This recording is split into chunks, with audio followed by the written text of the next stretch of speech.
Assalamualaikum warahmatullahi wabarakatuh. Mudah-mudahan teman-teman hari ini beraktivitas lancar di rumah. Ketemu lagi dengan channel kesayangan Anda, yakni di Rancak Saya. Channel ini merupakan channel resmi dimiliki oleh pemerintahan Desa Prancak. Kebetulan siang hari ini saya dapat berbincang-bincang santai dengan Bapak Kepala Desa Prancak, yakni Bapak Subhan, Sarjana Pendidikan Islam. Tentunya beliau ini sampai saat ini sudah 2 periode menjabat. Tapi banyak sih kisah-kisah atau cerita atau pengalaman sebelum beliau itu menjabat menjadi seorang kepala desa. Karena pada waktu itu di menjabat pertama kali umur beliau itu sangat muda sekali. Nah, untuk lebih lanjut atau penasaran, teman-teman kita bisa bincang-bincang dengan beliau, Bapak Kepala Desa Prancak. Selamat siang Bapak Kades. Siang, Mas Novi Lasbi. Pak Kades ini kalau kepala desa, kalau di Jawa itu bisa dipanggil Pak Tinggi, Pak itu ya. Tinggi, Di Jawa, di Pak Jember Tinggi. itu biasanya kalau saya bermain ke Jawa atau ke Jember, saya agak bingung itu Pak Tinggi. Saya kira Pak Tinggi itu orangnya tinggi, ternyata kepala desa. Kalau di Madura itu apa? Yang biasa Pak kepala desa, Klebun. Pak Klebun. Pak Klebun ya. Iya. Itu Pak Klebun kalau di Madura. Gimana kabarnya Pak Klebun sejauh ini Pak Klebun? Alhamdulillah baik-baik saja. Baik dari sisi keluarga. Kalau di pemerintahannya sejauh ini Pak Klebun, gambaran umumnya sejauh ini gimana informasi Desa Prancak ini Pak Klebun? Ya alhamdulillah untuk sejauh ini tentang Desa Prancak alhamdulillah berjalan dengan baik,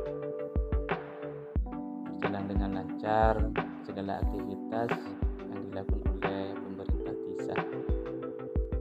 Desa Prancak itu salah satu desa termasuk di pinggiran Kabupaten Sumeneb. Bisa dikatakan berbatasan dengan Kabupaten Pamekasan. Desa Prancak itu memang jauh dari kota. Kalau nggak salah itu jarak tempuhnya membutuhkan waktu kurang lebih 1 jam Ke kota. Berarti Iya. Desa Prancak ini ada di ujung barat Sumeneb ya. Iya, ada di ujung barat Sumeneb. Barangkali di desa ini ada di ujung baratnya ada lagi perbatasan untuk kabupaten. Iya ada, yaitu Desa Montornah. Berarti tetangga desa. Tetangga desa. Prancak itu termasuk Kecamatan Pasongsona. Ya memang betul Desa Prancak itu walaupun orang itu tidak tahu kondisi Desa Prancak, memang Desa Prancak itu terkenal. Dikenalnya tembakau itu loh. Ya salah satunya yang menjadi memotivasi untuk Desa Prancak itu kenal, salah satunya adalah tembakau Ya. Ya, Bahkan ini apakah cerita atau gimana loh Bun? Kalau masih apa ya tahun 2000 belakang di situ loh Bun. Bisa 97, 96 di situ loh Bun. Kalau di Prancak itu panen ya, orang-orang Prancak itu ya dengan pendapatan yang melimpah, harga itu masih normal di situ loh. Itu katanya ya, sprit itu kebeconya Bun. Itu betul itu loh Bun. betul Itu ya. Kalau merokok itu ya, enggak sampai ke anunya itu loh Bun. nggak sampai habis itu, Enggak habis, dibuang di situ. dibuang.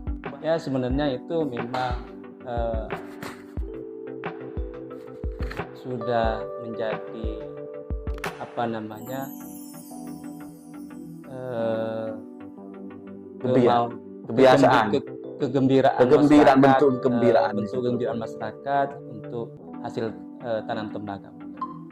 Sebenarnya dari tahun 96 sampai tahun sekarang itu tahun 2, 3 berjalan, ya memang salah satu yang sangat mendukung terhadap perekonomian warga masyarakat Desa Prancak adalah tembakau. Itu sangat memotivasi atau sangat menunjang terhadap kebutuhan perekonomian masyarakat desa. Nah, untuk itu lagi Bun, kan Pak Glebun sekarang sudah dia 2 periode kan Pak Glebun ya. Itu dari tahun berapa Bun menjabat menjadi seorang kepala desa Bun? Saya menjabat itu di awal dan di akhir tahun 2014 sampai tahun 2020 kalau nggak salah, ya. Terus sekarang sudah memasuki tahap di periode yang kedua di situ. masih berjalan 3 tahun. Nah, pada waktu itu loh Bun, ada informasi bahwa pada waktu itu kepala desa yang terlantik pada waktu itu adalah umurnya termuda Pak Glebun Desa Prancak. Betul atau tidak di situ loh Bun? Insya Allah bisa dikategorikan kepala terpilih dan Termuda. untuk di Prancak. Nah, dengan usia termuda di situ loh Bun sampai pada akhirnya sukses terpilih, apa yang menjadi semangat inisiatif untuk mencalonkan diri di Desa Prancak ini loh Bun? Ya sebenarnya saya sebagai pemuda dan juga berlatar belakang pesantren, seharusnya bagaimana Desa Prancak itu mempunyai citra ke depan itu lebih baik.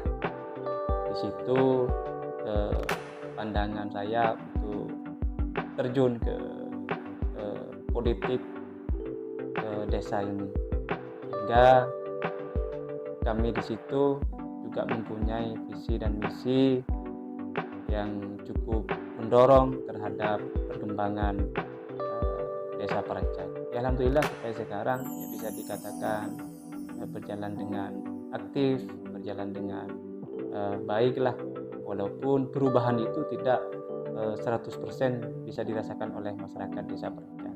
Yang penting ada usaha ya ada Bun? usaha seperti itu.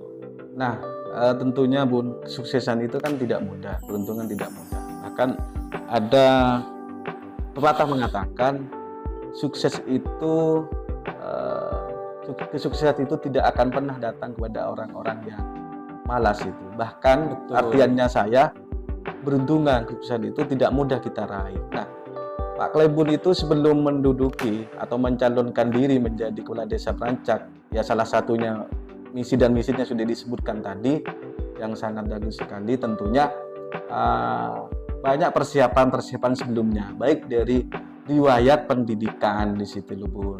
Tentunya pendidikan itu sangat penting untuk menjadi ruh nanti dalam menjalankan suatu kegiatan, apalagi menjadi seorang kepala desa. Nah, kalau boleh tahu loh Bun, bagi Pak Glebun itu pendidikan itu penting atau tidak untuk mempersiapkan diri dalam kegiatan atau aktivitas baik di organisasi atau hal-hal yang lain di situ. Apakah penting itu pendidikan, apalagi menjadi seorang kepala desa di situ? Pendidikan itu sangat penting, tapi tidak hanya untuk kepala desa. Pendidikan itu adalah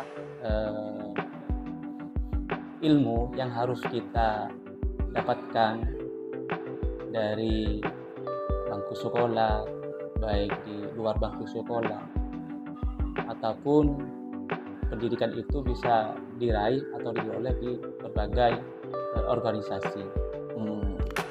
Sangat penting, dan semuanya itu tidak butuh instan, dan semuanya itu harus dilakukan dengan prosesnya. Iya, dan tidak semudah pendidikan itu ditempuh seperti kita membayangkan apa seperti itu, atau tidak semudah membalikkan telapak tangan. Berarti intinya Bun, tidak hanya ingin mencalonkan diri baik menjadi kepala desa atau menjadi kepala ini, pendidikan itu sangat penting dari bidang-bidang yang lain di situ, betul, Bu. sangat penting dari bidang-bidang yang lain. Dan butuh proses juga ya, Bu. Betul. Dan pendidikan itu adalah untuk bekal Bekal. diri kita sendiri dan juga untuk bekal untuk orang lain. Seperti itu. Nah, Pak Lebun itu ya, kalau berbicara masalah pendidikan sangat penting sekali katanya. Nah, untuk riwayat pendidikannya Pak Lebun di situ ya. Nah, Pak Lebun itu menempuh pendidikan paling tinggi akhir di tingkat apa Pak Lebun? Apa SMP terakhir Pak Lebun, SMA atau perguruan tinggi Pak Lebun? Iya, saya menempuh pendidikan terakhir itu adalah perguruan tinggi atau S1. Kalau boleh disebutkan di mana di situ?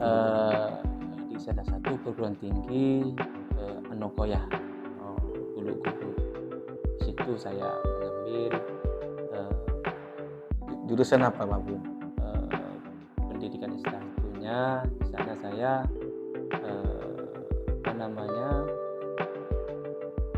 wisuda untuk mengambil jurusan tarbiyah pendidikan. Pendidikan itu kan jurusan guru loh Bu. Apa korelasinya dengan desa itu loh Bu? Iya, sebenarnya sebuah profesi itu misalkan jabatan tidak ada hubungannya dengan desa. Artinya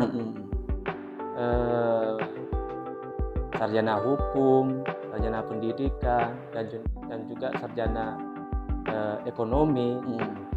Sebenarnya itu bukan menjadi alasan utama untuk memimpin desa atau menjabat di bidang pemerintahan. Itu mencakup segala hal. Walaupun jurusan pendidikan, ekonomi, hukum itu sah-sah saja. Bisa ya Bu? Bisa. Berarti di berbagai jurusan ilmunya bisa digunakan di desa gitu loh Bu. Baik yang hukum maupun pendidikan maupun tafsir hadis dan lain-lain itu sangat dibutuhkan di desa di situ Bu. Nah, ya berarti di pendidikan perguruan tingginya di Instika Anokoya. Tahun berapa di situ Bu? Saya masuk itu tahun 2026 dan wisuda tahun 2010. Tahun 2010. Berarti sebelum S1 di situ kan mestinya menempuh pendidikan madrasah aliyah atau sekolah menengah atas. Di mana Pak Lebun itu menyelesaikan? Saya itu adalah orang desa dan betul-betul orang desa asli. Saya menempuh pendidikan itu di jenjang pendidikan dasar, yaitu di SDN Perancang 2, lulus di tahun 2000, insyaallah di tahun 2000-an. Dan setelah itu saya melanjutkan ke pendidikan menengah SMP, yaitu Lebeng Barat. Lebeng Barat Pasongsongan ya? Iya, Lebeng Barat Pasongsongan. Di situ saya lulus tahun 2003.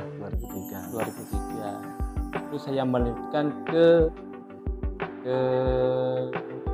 pondok pesantren yang namanya pondok pesantren Trate Akidah Usmoni di Sumeneb ya Bu? Di Sumeneb. Kalau di SMP-nya itu di apa istilahnya ya, nyolok ya Bu? Iya, nyolok. Pakai sepeda dari itu rumah saya deket ya? Waktu SMP itu kelas 1,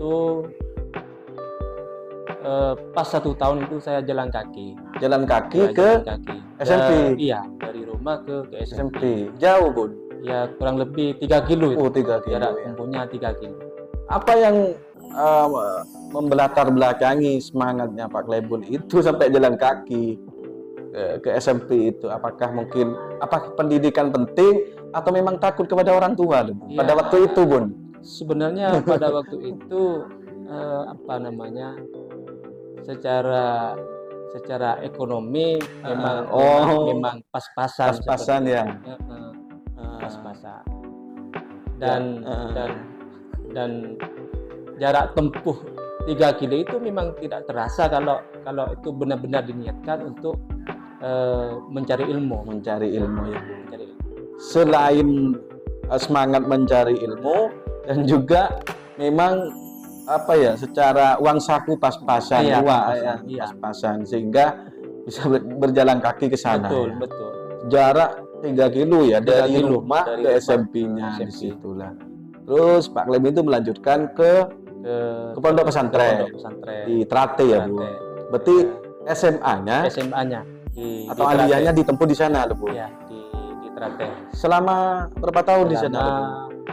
3 tahun saya. 3 tahun. Keluar tahun 2006. Tahun 2006. Iya. Nah, pada tahun 2006 sudah lulus. Bu. Iya, sudah lulus saya. Baik di pendidikan liyahnya atau pesantren. Tidak ada pengabdian, tidak ada. Tidak ada kalau di Trate, pesantren Trate itu tidak ada. Nah, setelah itu berpikiran kemana sampai waktu itu saya lulus dari aliyah, terus melanjutkan ke Anokoya, daerah Trate. Mungkin itu saya kuliah selama kurang lebih 4 tahun. Berarti pindah antar pondok ya, Bu? Iya, pindah antar pondok di Trate, sambil lalu mondok di situ ya. Tapi tujuan utama lah mondok, sekolah aliyah. Setelah itu setelah lulus ke Anokoya. Anokoya, daerah Trate di situ loh, Bu. Nah, kenapa pada waktu itu tidak mengambil di Kabupaten Sumeneb untuk perguruan tingginya? Kenapa di sana loh, Bu? Pikiran yang simpel itu apa loh, Bu? Ya memang dulu itu yang terkenal di kalangan pesantren itu adalah Anokoya. Ya. Dan itu juga dukungan dari orang tua, arahan orang tua. Dan juga ibu saya itu mondok di Anokoya, daerah Trate. Oh, daerah Trate. Mungkin asumsi orang tua itu memberikan arahan kepada saya untuk lebih pasnya, untuk lebih baiknya saya dimondokkan di Anokoya untuk menyambung barokah keilmuan dan juga barokah pengabdian ke Anokoya itu. Nah, selama di pondok di Sumeneb kota atau di Anokoya daerah Trate di situ loh, Bun. Kalau kita flashback kembali ke SMP-nya tadi di situ loh, Bun. Penuh perjuangan sampai jalan kaki sampai 3 kilo jaraknya di situ loh, Bun. Nah, di pondok pesantren adakah peningkatan ekonomi loh, Bun? Biasanya akan dikirim dengan orang tua dewa. Karena biasanya 1 bulan sekali. Gimana di situ, Bun? Dari kiriman, Bun, lancar atau tidak, Bun? Ya, sebenarnya pengalaman saya itu, terutama saya di tingkat SD, tingkat SMP, bahkan sampai tingkat kuliah saya itu kalau diberi orang tua uang sangu itu pas-pasan. Tidak pernah lebih, Bun. Tidak pernah lebih. Pas ya. Bahkan itu di bawah standar kebutuhan pada zamannya. Kalau boleh disebutkan berapa pada waktu itu zamannya, ya, Pak? Kalau SMP itu saya sanguin 2000, Bun. Ya, 2000. Bahkan paling banyak itu 3000. Bahkan itu sampai saya bisa menyisihkan, menabung. Nah, juga kebiasaan saya mulai dari SD, SMP sampai kuliah itu menabung. Suka menabung walaupun pas-pasan seperti itu. Bahkan sampai saya itu di pesantren di Trate, karena kiriman itu pas-pasan, ya kadang simpanan tabungan itu dipinjam teman, lambat nggak dibayar, Terus kadang saya itu apa namanya kiriman lambat sampai saya itu tanah makan nasi itu tanpa ikan, lauk pauk ya, ya, Bu. tanpa lauk pauk. Kendala, Iya, kendalanya pengalaman saya itu di pondok pesantren. itu kendalanya itu loh, Bun. Iya, kendalanya. Tapi pada waktu itu biasanya ya lambat kiriman sedikit bagi santri umumnya. Iya. Itu biasanya tak pernah Bun, ingin pulang di situ. Betul. Nah, bagi Pak Klebon tetap semangat ya, Iya, Bun. kalau saya itu walaupun kiriman itu telah saya tidak berpikiran tidak kerasan di pondok, tidak berpikiran macam-macam.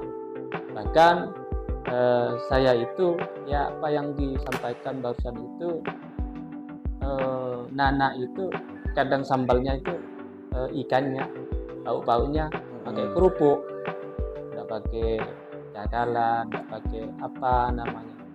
Kadang ya pakai TUT beli 500. Sudah cukup itu. Sudah cukup itu. Itu kebiasaan saya di pondok pesantren. Iya, di pondok pesantren. Kalau selain kebiasaan makan nasi tanpa lauk pauk di situ loh, Bun. Selain itu apa kebiasaan yang sangat berkesan sampai hari ini loh, Bun? Di masa-masa di pondok, Bun, makan tanpa lauk pauk salah satunya. Iya. Mungkin ada yang lain. Ya sebenarnya banyak itu yang sangat terkesan ke saya di pengalaman pondok. Pernah saya kalau santri itu kan banyak terakat itu,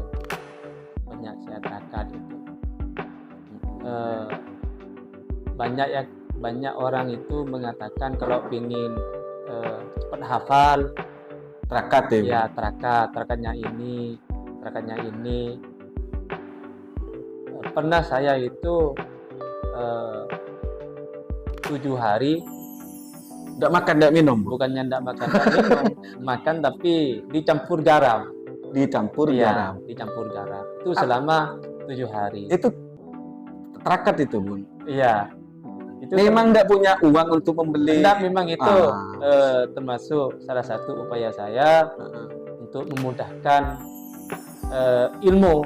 Oh, terakat ya. Iya. Itu salah satu petunjuk dari teman-teman saya itu. Ya, saya coba itu ya bisa biasa, ya, ya alhamdulillah bisa. Kalau bangun malam, Pak Bun, biasa juga dilakukan. Ya kalau di pesantren itu kalau masuk di awal-awal pesantren memang agak sulit. Ya, kelamaan sudah beradaptasi dengan pesantren, dibangunin sama pengurus. Ya, alhamdulillah sudah terbiasa. Jam 1, jam 2 sudah bangun. Kalau di pondok itu sama ustaz itu dibiasakan semua santri jam 2 dibangunin. Ya dibangunin salat tahajud bersama di pondok pesantren terakhir. Tapi kalau sampean paling aktif, Bun. Ya, alhamdulillah. Biasanya kalau santri dibangunin itu tidur tidak tidur kengdung matidung, Bunda, seperti itu loh, Bun. Sulit untuk dibangunkan. Iya, ada ya. Tapi tidak pernah melakukan hal itu situ.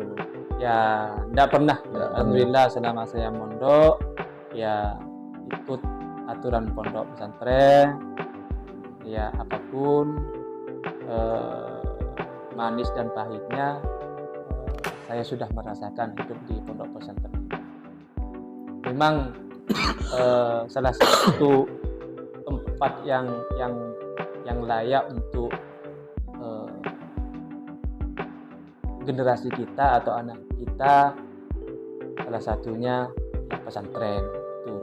Itu yang paling ngepas untuk menjadi wadah bagi anak-anak kita. Salah satunya adalah pesantren yang tepas itu.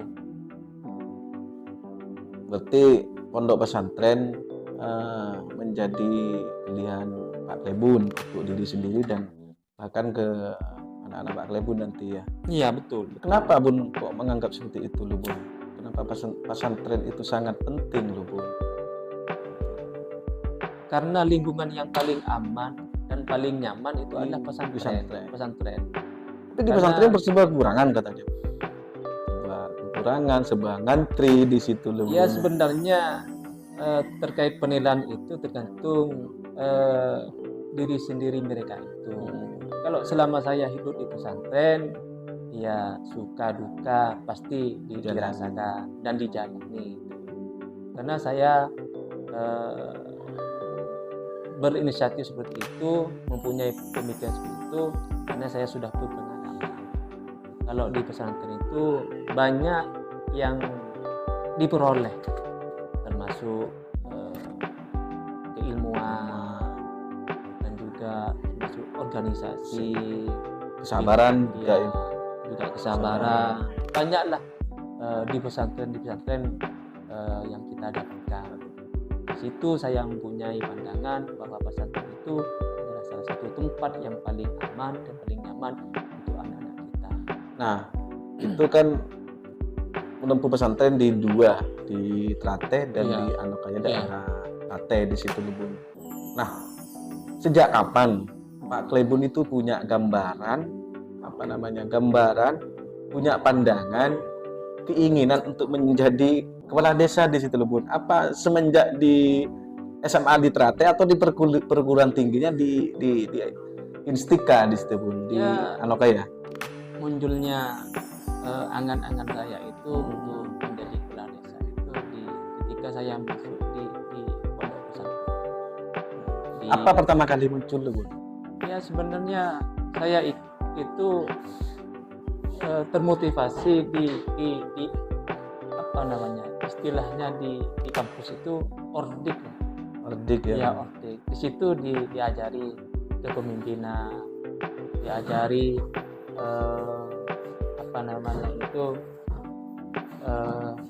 bermacam-macam lah ilmu yang saya dapatkan. Di situ yang muncul seperti ini.